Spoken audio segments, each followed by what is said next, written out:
American സൈനിക താവളങ്ങളെ ലക്ഷ്യമിട്ട് Iran തൊട്ടുപിന്നാലെ തിരിച്ചടിച്ചതോടെ സംഘർഷമേറെ രൂക്ഷമായി. ഇറാന്റെ ഉന്നത സൈനിക വിഭാഗമായിട്ടുള്ള സൈനിക തലവനെയൊക്കെ തന്നെ വകവരുത്തിക്കൊണ്ട് മുന്നോട്ട് പോവുകയാണ് ഇറാന്റെ പരമോന്നത നേതാവെന്ന പദവി വഹിച്ച ആയത്തുള്ള അലി ഖമനിയുടെ ജീവനെടുത്തതിന് തൊട്ടുപിറകെ സൈനിക കമാൻഡർമാരെ അടക്കം തീർത്തുകൊണ്ടാണ് ഇസ്രയേൽ അമേരിക്ക ഈ യുദ്ധം മുന്നോട്ട് കൊണ്ടുപോകുന്നത്.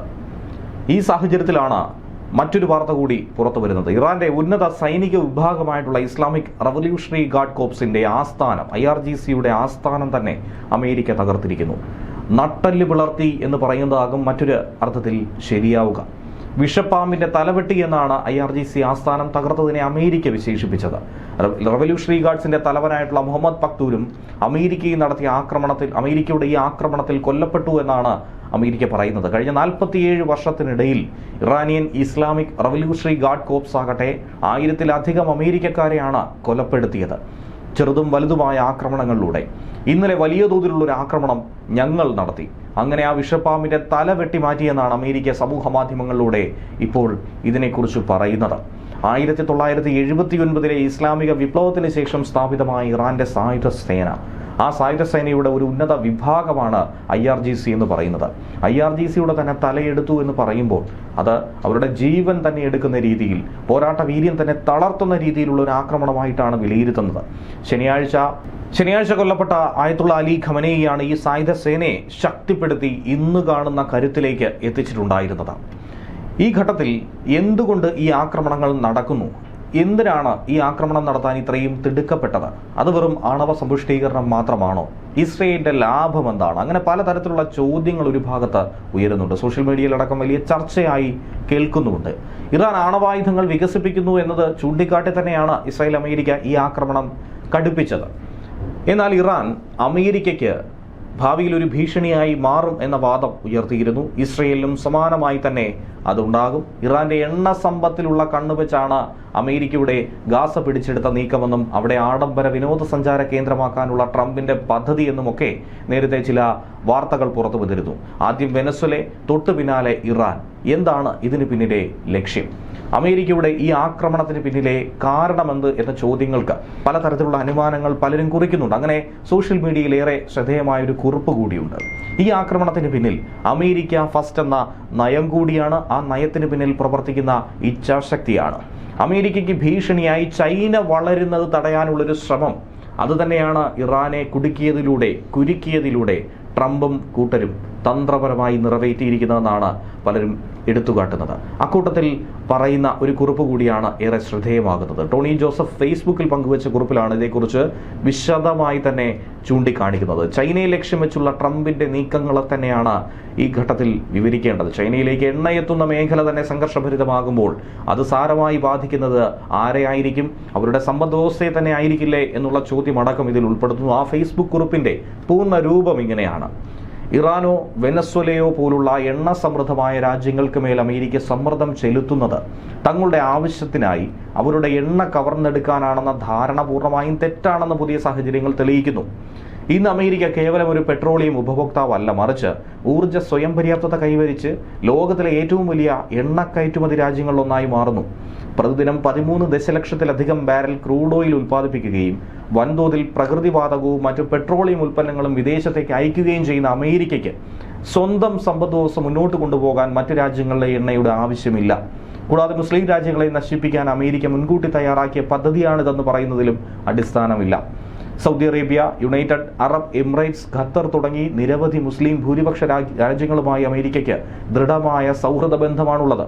അമേരിക്കയുടെ വിദേശ നയം മുസ്ലിം വിരുദ്ധമാണെന്ന് ചിത്രീകരിക്കുന്നവർ ഈ രാജ്യങ്ങളുമായി അമേരിക്കയ്ക്കുള്ള തന്ത്രപരമായ പങ്കാളിത്തവും സൈനിക കരാറുകളുമൊക്കെ പലപ്പോഴും മറന്നുപോകുന്നുണ്ട്.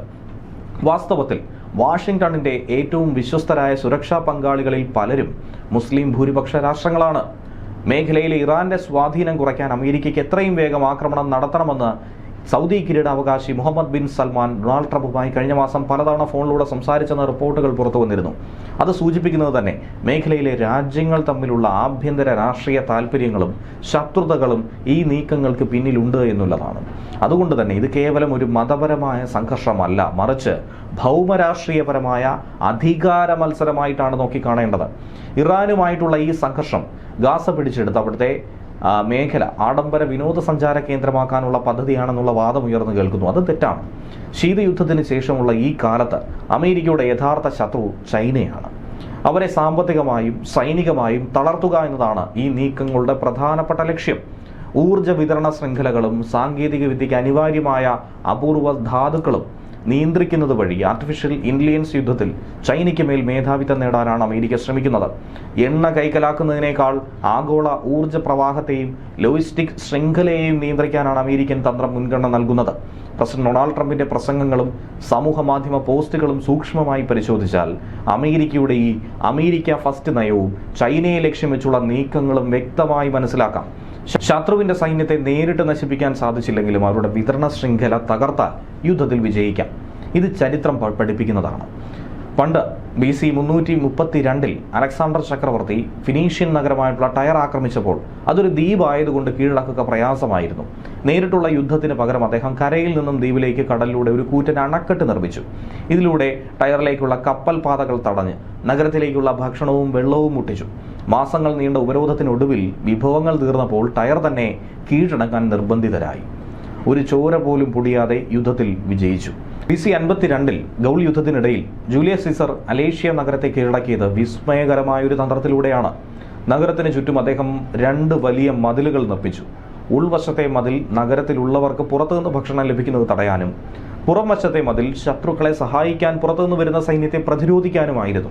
പട്ടിണിയിലായതോടെ അലേഷ്യൻ സൈന്യത്തിന് സീസർക്ക് മുന്നിൽ ആയുധം വെച്ച് കീഴടങ്ങേണ്ടി വന്നു. 1598 ജപ്പാനെതിരായിട്ടുള്ള ഇംജിൻ യുദ്ധത്തിൽ കൊറിയൻ അഡ്മിറൽ ഈ സുൻ സിൻ നേടിയ വിജയം ലോജിസ്റ്റിക്സ് തകർത്തതിന്റെ മികച്ച ഉദാഹരണമാണ്. വിഭവങ്ങളെ തകർത്ത് അത്തരത്തിൽ വിജയം കൈവരിക്കുക. ജപ്പാൻ സൈന്യം കൊറിയൻ കരപ്രദേശങ്ങളിൽ മുന്നേറിക്കൊണ്ടിരുന്നപ്പോൾ കടലിൽ വെച്ച് അവരുടെ വിതരണ കപ്പലുകളെ അദ്ദേഹം തകർത്തു. സൈനികർക്ക് ആവശ്യമായ ആയുധങ്ങളും ഭക്ഷണവും കടൽ മാർഗം എത്തുന്നത് തടഞ്ഞതോടെ ജാപ്പനീസ് സൈന്യം ദുർബലമാവുകയും പിൻവാങ്ങാൻ നിർബന്ധിതരാവുകയും ചെയ്തു. യുദ്ധത്തിൽ വിജയിച്ചാലും വിതരണ ശൃംഖല തകർന്നാൽ പരാജയം ഉറപ്പെന്ന നെപ്പോളിയന്റെ റഷ്യൻ മുന്നേറ്റം തന്നെ തെളിയിക്കുന്നു. 1812 റഷ്യ ആക്രമിച്ച നെപ്പോളിയന്റെ കൂറ്റൻ സൈന്യത്തിന് മുന്നിൽ റഷ്യൻ സൈന്യം പിൻവാങ്ങുന്നതിനിടയിൽ റഷ്യക്കാർ സ്വന്തം കൃഷിയിടങ്ങളിലും ഭക്ഷണ സംഭരണശാലകളും വീടുകളും തീയിട്ട് നശിപ്പിച്ചു. നെപ്പോളിയന്റെ സൈന്യത്തിന് അവിടെ ഭക്ഷണവും അഭയവും കിട്ടാതായി. ഒടുവിൽ വിതരണ ശൃംഖല അങ്ങനെ പൂർണ്ണമായി തകർന്നു. റഷ്യയിലെ കഠിനമായ മഞ്ഞുകാലം നേരിടാൻ കഴിയാതെ വന്നതോടെ നെപ്പോളിയന്റെ സൈന്യത്തിന്റെ ഭൂരിഭാഗവും നശിച്ചു. ഇന്ന് ചൈന ലോകത്തിലെ ഏറ്റവും വലിയ എണ്ണ ഇറക്കുമതി രാജ്യമാണ്. അവർക്ക് പ്രതിദിനം 11 മുതൽ 12 ദശലക്ഷം വരെ ബാരൽ എണ്ണ ആവശ്യമാണ്. ചൈന ഉപയോഗിക്കുന്ന എണ്ണയുടെ 70%-ലധികവും വിദേശത്ത് നിന്നും വരുന്നു. അതുകൊണ്ട് എണ്ണ ലഭിക്കുന്ന സ്രോതസ്സുകൾ മാത്രമല്ല, അതെത്തിക്കുന്ന കടൽപാതകളും ചൈനയുടെ അതിജീവനത്തിന് അനിവാര്യമായിട്ടുള്ള ഘടകമാണ്. അതിലെടുത്ത് പറയേണ്ടത് വെനസ്വേല, ഇറാൻ, റഷ്യ തുടങ്ങിയ രാജ്യങ്ങളിൽ നിന്നുള്ള എണ്ണ വിതരണം. പനാമ കനാൽ, ഹോർമുസ് കടലിടുക്ക് തുടങ്ങിയ എണ്ണപ്പാതകളെ ബാധിക്കുന്ന അമേരിക്കയുടെ നീക്കങ്ങളൊക്കെ തന്നെ ചൈനയുടെ ഊർജ്ജ വ്യാവസായിക വിതരണ ശൃംഖലയെ തകർക്കാനുള്ള പദ്ധതിയുടെ ഭാഗമാണ്. പനാമ കനാൽ ആഗോള വ്യാപാരത്തിന്റെ 5% കൈകാര്യം ചെയ്യുന്ന പ്രധാന കപ്പൽപാത. ഇതിൽ പകുതിയിലധികവും ചൈനീസ് കയറ്റുമതിയെ ആശ്രയിക്കുന്ന ഏഷ്യ US ഈസ്റ്റ് കോസ്റ്റ് റൂട്ടാണ്. ചൈന പനാമ കനാൽ നേരിട്ട് നിയന്ത്രിക്കുന്നില്ലെങ്കിലും ചൈനീസ് കമ്പനികൾ അവിടെയുള്ള പ്രവർത്തനങ്ങളിലും സമീപത്തെ തുറമുഖങ്ങളിലും വൻതോതിൽ നിക്ഷേപം നടത്തിയിട്ടുണ്ട്. എന്നാൽ ഡൊണാൾഡ് ട്രംപിന്റെ 2ാം ഭരണകാലത്ത് പനാമയിലെ അമേരിക്കൻ സ്വാധീനം വർദ്ധിച്ചു. ഇത് കനാലിലെ പ്രവർത്തനങ്ങളിലും ചൈനീസ് നിക്ഷേപങ്ങളിലുമൊക്കെ സമ്മർദ്ദം ചെലുത്തിയിട്ടുണ്ട്. അതിന്റെ ഫലമായി ചൈനയുടെ വിതരണ ശൃംഖലയിൽ ഉടനീളം ചരക്ക് നീക്കത്തിൽ കാലതാമസവും ചെലവും വർദ്ധിച്ചു.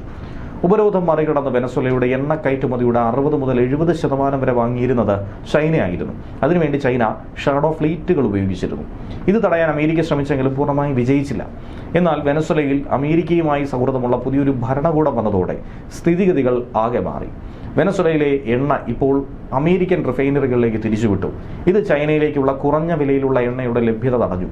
ലാറ്റിൻ അമേരിക്കയിൽ ചൈനയുടെ സ്വാധീനം ഗണ്യമായി കുറച്ചു. ഇറാൻ ഉൽപ്പാദിപ്പിക്കുന്ന എണ്ണയുടെ 90% വാങ്ങിയിരുന്നത് ചൈനയാണ്. എന്നാൽ യുദ്ധ സാഹചര്യത്തിൽ ഇത്തരം എണ്ണ കൈമാറ്റങ്ങൾ സുരക്ഷിതമോ സുസ്ഥിരമോ അല്ല.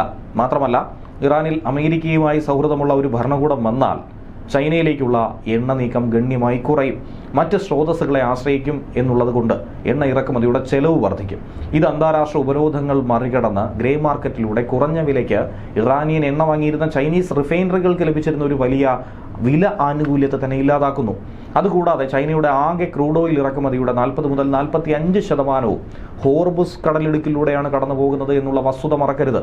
ഈ ഒരു സാഹചര്യത്തിൽ ആ 50% വരുന്ന എണ്ണ ഇറക്കുമതിയെ സാരമായി തന്നെ അത് ബാധിക്കും. ചൈനയുടെ ഊർജ്ജ സുരക്ഷയ്ക്ക് ഇറാനെ തന്ത്രപരമായി ഏറ്റവും പ്രധാനപ്പെട്ട ഒരു രാജ്യമാക്കി തന്നെ മാറ്റുന്നുണ്ട്. ഈ കടലിടുക്കിലെ നിയന്ത്രണം അമേരിക്കയുടെയും സഖ്യകക്ഷികളുടെയും കൈകളിലായതുകൊണ്ട് തന്നെ ചൈനയുടെ എണ്ണ വിതരണ ശൃംഖലയെ അത് വലിയ തോതിൽ ബാധിക്കും. എന്നാൽ ഡൊണാൾഡ് ട്രംപിന്റെ ഇത്തരം നീക്കങ്ങൾ മുൻകൂട്ടി മനസ്സിലാക്കിയ ചൈന 2022 മുതൽ തന്നെ മുൻകരുതലുകൾ എടുത്തിരുന്നു. റഷ്യയിൽ നിന്നുള്ള ക്രൂഡ് ഓയിൽ, കൽക്കരി, പൈപ്പ് ലൈൻ ഗ്യാസ് എന്നിവയുടെ ഇറക്കുമതി വർദ്ധിപ്പിച്ച് റഷ്യയെ തന്നെ ഒരു പ്രധാന ബദൽ ഊർജ്ജ സ്രോതസ്സാക്കി അവർ മാറ്റി. നിലവിൽ ചൈനയുടെ വൈദ്യുതി ഉൽപ്പാദനത്തിന്റെ 60% കൽക്കരി അടിസ്ഥാനമാക്കിയുള്ളതാണ്. ഇതിനാവശ്യമായിട്ടുള്ള കൽക്കരിയുടെ 20% അത് റഷ്യയാണ് നൽകുന്നത്. ആർട്ടിഫിഷ്യൽ ഇന്റലിജൻസ് യുഗത്തിൽ വ്യവസായങ്ങൾക്ക് വിശ്വസനീയവും വില കുറഞ്ഞതുമായിട്ടുള്ള വൈദ്യുതി അനിവാര്യമാണ്. ചൈനയുടെ ആഗോള പെട്രോളിയം വിതരണ ശൃംഖല നിയന്ത്രിച്ചതിന് ശേഷം റഷ്യയെ ഊർജ്ജ പിന്തുണയിൽ നിന്ന് അകറ്റാനും ചൈനയിലേക്കുള്ള കൽക്കരി വിതരണ ശൃംഖലയിൽ നേരിട്ടുള്ള നിയന്ത്രണം സ്ഥാപിക്കാനും അമേരിക്ക ഇപ്പോൾ തുടങ്ങുന്നു.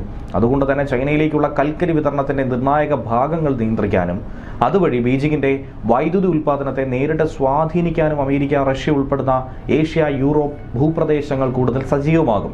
അതുകൂടാതെ സാങ്കേതിക വിദ്യയ്ക്ക് അനിവാര്യമായിട്ടുള്ള വൻതോതിലുള്ള അപൂർവ ഭൂമി ധാതുക്കൾ, റെയർ എർത്ത് എലമെന്റ്സ് ഗ്രീൻലൻഡിലുണ്ട്. ചൈന ഇവിടെ സ്വാധീനം ഉറപ്പിക്കാൻ ശ്രമിക്കുന്നത് തടഞ്ഞുകൊണ്ട് ഇവ നിയന്ത്രണത്തിലാക്കി വികസിപ്പിച്ചെടുത്താൽ ഈ വിപണിയിലുള്ള ചൈനയുടെ കുത്തക തകർക്കാൻ തന്നെ അമേരിക്ക കഴിയും. അതുകൊണ്ട് തന്നെയാണ് ഗ്രീൻലൻഡിനെ ട്രംപ് കണ്ടുവച്ചിരിക്കുന്നത്.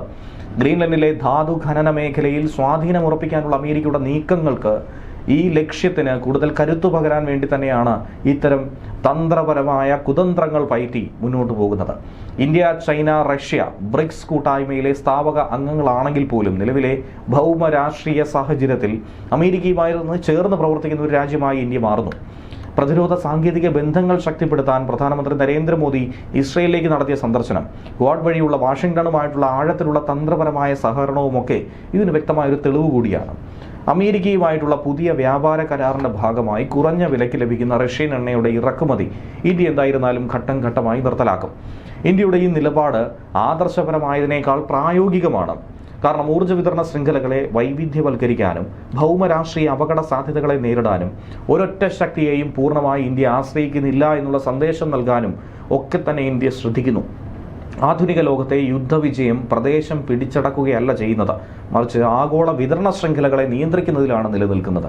പ്രാദേശിക വിജയമല്ല അനിവാര്യമായിട്ടുള്ളത്. പ്രധാന വ്യാപാര പാതകളെ നിയന്ത്രിക്കുന്നത്, ശത്രുക്കളുടെ ഈ കയറ്റുമതി ഇറക്കുമതി ലോജിസ്റ്റിക് പ്രവർത്തനങ്ങൾ ദുഷ്കരമാക്കുന്നത്, അവരുടെ ഉൽപ്പാദന ചെലവ് വർദ്ധിപ്പിക്കുന്നത്, ഭൂമിശാസ്ത്രപരമായിട്ടുള്ള നേട്ടങ്ങളെ ചൂഷണം ചെയ്യുന്നത്, ഇതിലൊക്കെ തന്നെയാണ് അവർ വിജയം കൊയ്യുന്നത്. യുദ്ധത്തിലും ബിസിനസ്സിലും ഭൗമരാഷ്ട്രീയത്തിലും ലോജിസ്റ്റിക്സ് കേവലം ഒരു സഹായ പ്രവർത്തനം മാത്രമല്ല, അതുതന്നെയാണ് അതൊരു സുപ്രധാന തന്ത്രം കൂടിയാണെന്ന് കൂടി ഇക്കൂട്ടത്തിൽ കുറിക്കുകയാണ്. ന്യൂസ് ഡെസ്ക് മലയാളി വാർത്ത.